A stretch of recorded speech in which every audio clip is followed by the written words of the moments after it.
Imagina só, você trabalhou a sua vida inteira, você deu sangue para construir o seu patrimônio, fez tudo para deixar a herança para os seus filhos e dar uma condição boa de vida para eles, e no final, quando você morrer, você vai ter que dar quase tudo que você construiu para o governo. Me fala, o que você faria numa situação dessa?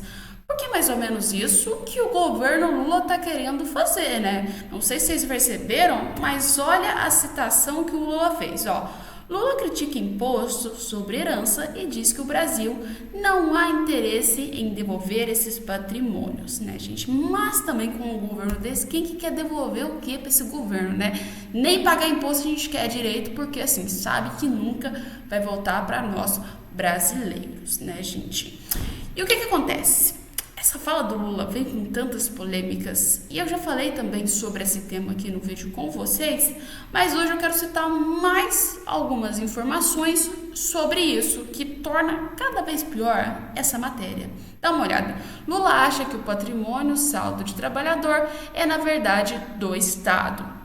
Que conversinha é essa de devolver patrimônio para o Estado? Isso é autoritário demais. O Estado existe para servir a sociedade e não para usurpar essa sociedade, tá? E aí, o que acontece? O Lula fez a sua fala bonitinha, né? Falando, 4% de imposto é muito pouco. Vamos começar que no Brasil você não paga 4% de imposto. Se você paga imposto, ou então se você já recebeu uma herança, ou já deu uma pesquisada mínima, principalmente que eu acho assim, se você é o presidente da república, no mínimo, antes de fazer uma fala, dá uma pesquisada pra você não falar merda, pra você não falar besteira, e ver quanto que é o imposto no seu país de herança. Já começa por aí. Porque assim, pra você que não sabe, publicado, aliás, pela UOL, já que o Lula gosta tanto desse tipo de emissora, dá uma pesquisada nela que ela mesma te fala a verdade, ó.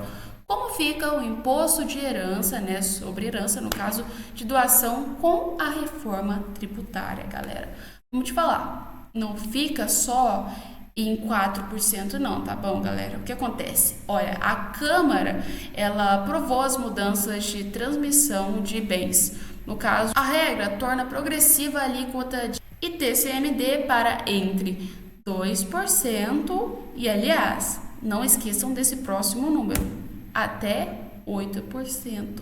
Então, resumindo, para quem disse que o imposto para em 4% e, aliás, é o imposto baixo que os brasileiros pagam, não é somente isso, tá, galera? Você pode pagar até 8% do que você construiu aqui no Brasil para ir ao governo brasileiro.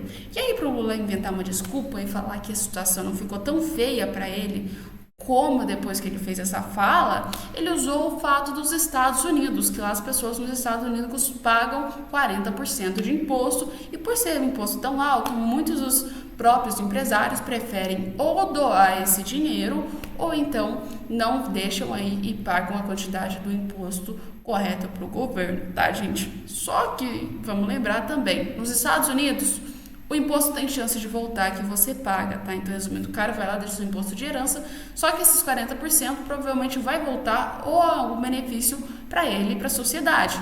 No caso, no Brasil, isso não vai voltar. Isso aí vai ser colocado ou como viagemzinha para Paris, ou vai ser colocado como alguma outra forma de gastos, ou indo para fundo eleitoral, vai ir para o dinheiro para algum outro lugar, mas para doação, principalmente quando você doa para o governo, é a última coisa que eu acho que tem chance de acontecer. Então, provavelmente, a gente vai ver que o dinheiro nosso vai ser desperdiçado se caso aumentar esse imposto, né?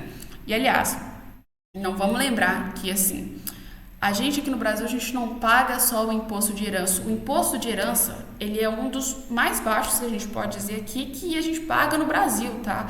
Ou seja, temos também outros diversos impostos que a gente também paga no Brasil, como, por exemplo, imposto de renda, vamos colocar, a gente paga imposto sobre casa, imposto sobre carro, imposto sobre quase tudo, né, gente? E aumentar o imposto de renda, o imposto de herança para 40%, acredito eu que não vai satisfazer nem 1% dos brasileiros. E as doações também não vão aumentar, né? Acredito que com esse governo, doação é a última coisa que vai acontecer por parte dos brasileiros, né, gente? Até mesmo porque a gente já sabe para onde vai parar essa grana. E assim, com impostos altos, com tarifas altas, com inflação alta, Veio algumas críticas também sobre o preço da gasolina. E acredite que os postos já estão colocando a culpa no governo, já mostrando de quem é a culpa. Porque assim, você sabe que quando você vai no posto de gasolina, vai ser seu carro, você vê aquele talão ali escrito grandão, falando, olha, a gasolina tá R$6, olha, a gasolina tá 5 conto, tá caro pra caramba.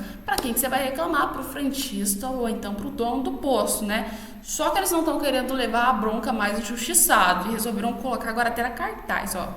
Caros clientes, o preço do combustível subiu por causa dos impostos do governo.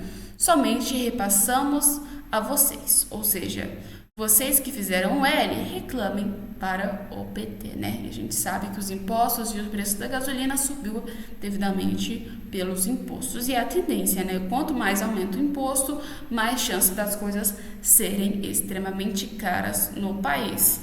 E eu vou trazer de exemplo para vocês algumas coisas, tá, gente? Países que a gente tem vizinhos aqui, tem isenção de imposto, que tem uma quantidade boa de isenção de imposto. Uruguai, a gente tem aí uma isenção de imposto, tá? Temos também o Paraguai, que eu acho que é o melhor exemplo. Isenção grande de imposto, tanto para compras de fora e quanto para outras coisas nesse sentido. Os preços são muito mais baratos do que no Brasil, tá? Ou seja, em tendência, os impostos fazem com que as comidas, tudo que seja importado, tudo que você receba e precise comprar, torne cada vez mais caro. Mas não é o imposto o único problema e não é o único causador desse caos por completo, e sim também várias outras coisas como a inflação, e uma delas também que vem pegando muito é o salário mínimo do brasileiro, né? Vocês sabem que o preço não tá legal para você sobreviver no Brasil. Se fizer as contas certas, você vai pegar e vai ver que um salário mínimo hoje no Brasil, você custa ter um aluguel, principalmente se você for morar em cidades que são maiores, né? Grande metrópole, se você for olhar. Gente, vocês já viram? Não sei se você viram, se você também assistindo de Curitiba, de alguma outra cidade que seja capital, São Paulo, Rio de Janeiro, gente, quanto é caro um aluguel nesses lugares? Um aluguel que você pega assim, num lugar que você considera assim habitável, o negócio seja quase R$1.000, ou seja, como é que você vai conseguir bancar tudo isso com um salário mínimo, né? E aí o governo disse o seguinte, ó, aumento do salário mínimo faz brasileiros ficarem mais bonitos e mais gordos, diz aí o Lula, né, segundo ele, tá? O presidente Luiz Inácio Lula da Silva, né, fez nesta terça-feira, dia 23, que o aumento do salário mínimo faz com que os brasileiros médio fiquem aí mais bonitos e mais gordos, né? A declaração do petista foi feita durante a cerimônia de comemoração dos anos dos Campos Lattes do Sino, numa Universidade Federal de São Carlos aí, né? Localizada então no município paulista de Burim, então a poucos quilômetros a gente pode dizer de São Paulo, tá? Ou seja, a concessão do reajuste real, né, ou seja, acima da inflação para o salário mínimo, foi uma das principais promessas do governo Lula na campanha de 2022. E no ano passado, o governo definiu a regra do reajuste mínimo, que prevê a combinação do aumento da inflação medida no Índice Nacional de Preços ao consumidor e o ano anterior, mais a variação dos produtos internos brutos, ou seja, o PIB, nos 2 anos anteriores, tá, gente? O que que rola, tá? Vamos lembrar, tem uma pesquisa que ela diz o seguinte, tá? Tá, o Lula, ele fez esse reajuste, ele realmente colocou, aumentou, só que sabe quanto que era para ser? O salário mínimo de um brasileiro, ele conseguir ter uma vida assim considerável, uma vida que a gente pode dizer, ó, legal, sua vida tá boa, você consegue ter o seu lazer, consegue ter uma saúde boa, você consegue ter um grande, como a gente pode dizer assim, uma grande qualidade de vida, no mínimo, pra vocês entenderem, R$6.000, tá? A gente olha o valor do salário mínimo hoje, está muito distante de R$6.000. E acredito eu que o governo Lula não vai aumentar e vai reajustar para R$6.000, né, gente? Assim, para uma pessoa ter uma condição boa no Brasil, boa para falar assim, ó, você tem o mínimo necessário, teria que ser esse valor. Só que a gente vê que outras coisas são realmente diferentes. Fez o índice com base no preço do consumidor. Legal, fez o índice com base na inflação. Tá, mas a cada segundo a inflação sobe. A cada momento, assim, o índice dos preços do consumidor também, ele tem aí uma subida alta, a gente vê. A cada fala que o Lula faz, a situação fica cada vez pior, galera. Vocês viram, né? As últimas falas que o Lula fez polêmica, o dólar deu uma subida muito alta mesmo, vocês terem noção, foi assim, uma disparada boa em poucos segundos. E você acha que vai acontecer o quê com os produtos que você compra internacionais? Ou seja, também sobem. Se o vendedor, ele compra um produto, por exemplo, da China, vamos supor, da China ou dos Estados Unidos, ele compra um produto norte-americano, né? E o dólar subiu aqui no Brasil, ou seja, ele vai ter que pagar mais para comprar esse produto. Na hora que ele compra esse produto e traz esse produto para você, ele quer ter um lucro bem maior, ele quer ter uma margem de lucro maior, ou seja, ele vai te vender esse produto cada vez mais caro, ou seja, cada fala que a gente vê que foi errada, mais caro vai ficar a situação e cada vez vai ficando pior para o brasileiro poder comprar uma coisa, comprar um celular, comprar qualquer coisa. Pra vocês terem noção, vou dar um exemplo para vocês aqui. Eu olhei um celular aqui no Brasil, tá? Comprei um celular no Brasil, fui olhar o valor. Tava aí na faixa dos 4, 5. O mesmo celular, gente, em um país onde não tinha imposto, que eu comprei no Paraguai, porque eu fiquei um bom tempo no Paraguai, tá? Tava o mesmo celular por 1.600. Vocês têm noção da discrepância que fica o dólar e as outras coisas com as medidas públicas que vêm interferindo, tá, gente? E assim, não é a única matéria ruim que a gente tem para trazer para vocês. E, obviamente, né, o Brasil ele vem passando muita vergonha internacionalmente também, tá? Não é só aqui no Brasil que a gente passa vergonha, não. A gente tá passando internacionalmente, né? E uma delas foi o quê? Foi as Olimpíadas Francesas, né? Que a gente tá vendo o que vai acontecer agora em 2024. A vergonha já começou grande quando a gente fala que, assim, não vamos ter o chefe de Estado lá presente. O chefe de Estado pode mandar qualquer pessoa dentro do seu governo, tá? Qualquer pessoa experiente e que tenha o mínimo básico de noção para conseguir falar e defender o Brasil e mostrar realmente que o Brasil é um país sério e legal. Beleza, né? Poderia ser ministro de Relações, poderia ser o próprio Alckmin, que é o vice-presidente, poderia ser qualquer pessoa membro do governo. Ele tem quase uma porrada imensa de ministros, poderia mandar qualquer um. Mas sabe quem que ele manda? Ele mandou a Janja pra lá, galera. Ou seja, quem vai ser a pessoa que vai representar o chefe de Estado é a primeira-dama. E eu não lembro em que história ou em qual papel que está escrito que a primeira-dama é um cargo político, né? Não sei, nunca vi, não sei vocês, né? Mas na minha visão isso aí não é cargo político de jeito nenhum. E como se não bastasse também a gente passar vergonha quando fala de política, a gente também passa de vergonha quando fala dos uniformes que foram feitos para a seleção, né, brasileira, que vocês viram que ficou responsável pela Riachuelo, né, e a Riachuelo fez o quê? Cagou nos uniformes brasileiros, né. E aí, o que vieram falar sobre esse tema, né? Várias pessoas, incluindo artistas, questionaram por que os outros países estavam com esses uniformes bem melhores e o Brasil foi com os uniformes mais sem gracinhas, né. E uma das próprias pessoas que criticou foi a Márcia Fu, né, que criticou o uniforme do Brasil nas Olimpíadas em Paris, falando é bem crente. Eu não sei se vocês viram o estado dos uniformes brasileiros. Esse negocinho diz que blusa é essa aqui embaixo? Que blusa de crente! Ai, me desculpa, não podia ter falado, mas eu falei. Não gostei, Gente, esse saião até lá embaixo. Gente, fala sério, isso aí tá combinando com o Brasil? Ah, para tudo, não gostei. Péssimo gosto. Me ajuda aí, colega, uma porcaria. Não gostei. Me ajuda que tá, ó. Tá danado esse uniforme do Brasil. Eu acho que as meninas mereciam coisa melhor. A nossa delegação merecia, com certeza, coisa melhor. Corta isso do Brasil. Horrível. Gente, segue o fio. Ajuda. Gente, eu não gosto de entrar muito nessas polêmicas e não julgo porque realmente é uma roupa que a gente olha aqui. Para as Olimpíadas não cola muito, né? E deveria colar, porque querendo ou não, uma vestimenta que a gente usa também influencia muito na aparência que o Brasil tem e como o Brasil vai ser visto. E galera, vou te falar, não sei o que vocês acharam, mas pode pôr aí nos comentários, mas na minha visão a Riachuelo pecou nesses uniformes. Dava para criar muita coisa bonita aí nos uniformes para essas Olimpíadas, mas eita Riachuelo, vocês cagaram na retranca. Vocês pegaram, eu acho que a roupa mais normal que vocês tinham lá e falou, ó, manda isso aí, põe uma arara nas costas, porque Não ficou legal, não. Em comparação a outros países que a gente tem que olhar, como, por exemplo, a Mongólia, gente. Olha esse uniforme, dá uma olhada na diferença e a seriedade que um país passa, até com as próprias roupas dos atletas que eles colocam. Olha pra você ver, um uniforme completamente trabalhado, aí você chega lá no Brasil, já passando vergonha com a Janja representando o Lula e ainda colocando os uniformes bem fraquinhos aí para a seleção brasileira jogar, no caso, para as Olimpíadas Brasileiras, os atletas jogarem aí e também continuarem, a gente pode dizer assim, representando o Brasil, né, gente? Tem que falar que assim, de Olimpíadas, vou te falar, de esporte eu não sei muita coisa não, mas de roupa poderia ser melhor. Não sei vocês, mas a minha visão aí, o Brasil poderia ter ido mais bem vestido um pouquinho, né? Pra gente, pelo menos nos uniformes, não passar tanta vergonha, já que a gente já tá passando vergonha no cenário político lá fora. E assim, né? Tivemos também, vamos falar de cortes, tá? Porque o governo Lula, quando se trata de cortes, eita, governo bom pra cortar as coisas, né? E aconteceu isso, né? A gente teve mais um corte no governo Lula, tá? E dessa vez, o corte vai ser em 10 bilhões, tá?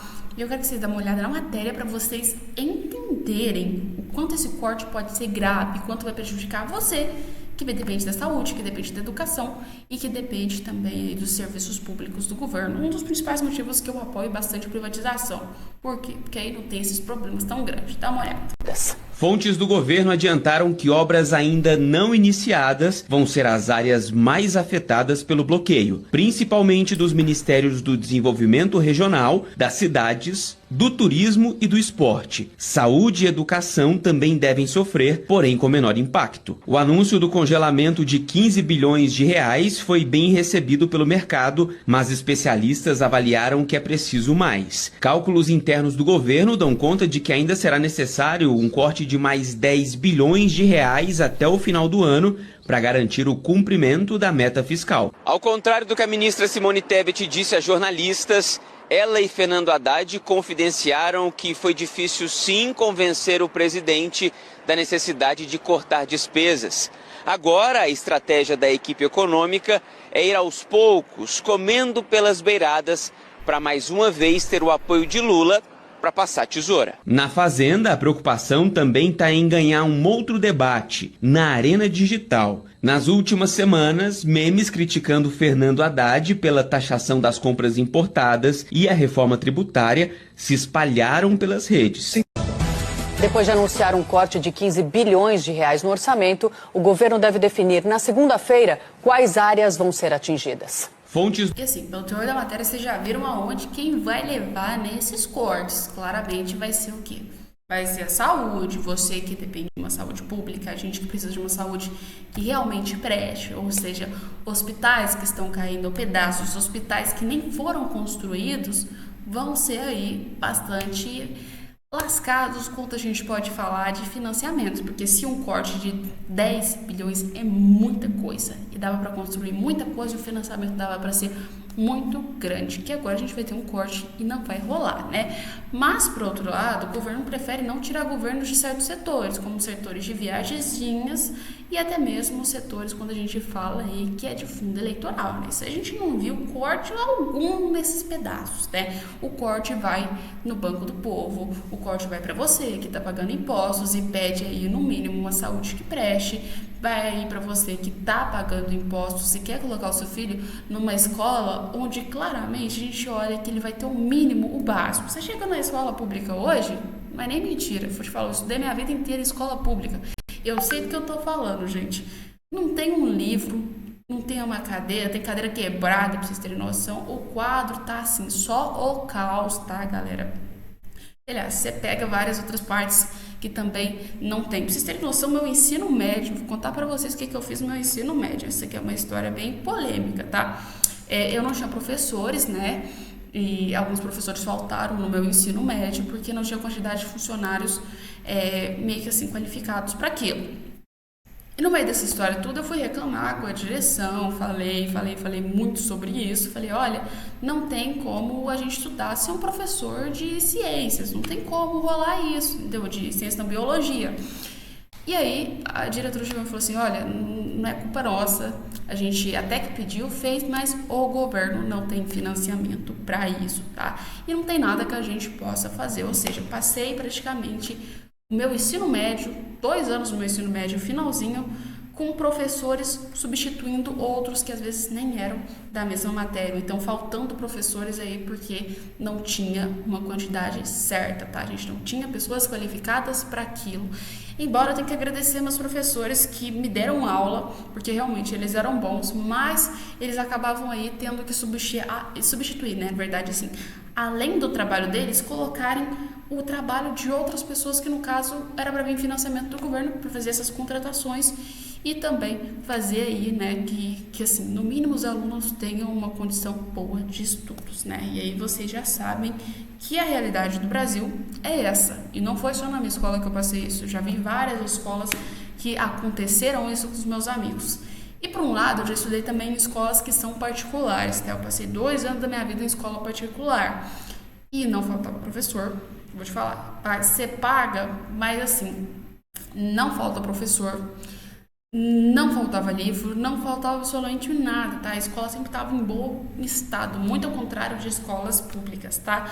E de certa forma, a privatização de empresas são mais ou menos esse esquema. Eles pegam uma coisa que está completamente destruída, com uma administração ruim, e tornam ela um pouco melhor. E até mesmo outra coisa que eu também concordo e digo que eu acho que é algo bom é também a parte de colocar as escolas militares, né? Porque assim, já tive também amigos que estudaram em escola militar, não tive a chance de estudar em escola militar, queria, porém não tive, porque quando começou a ter escola militar eu já estava quase aí terminando a minha escola, né?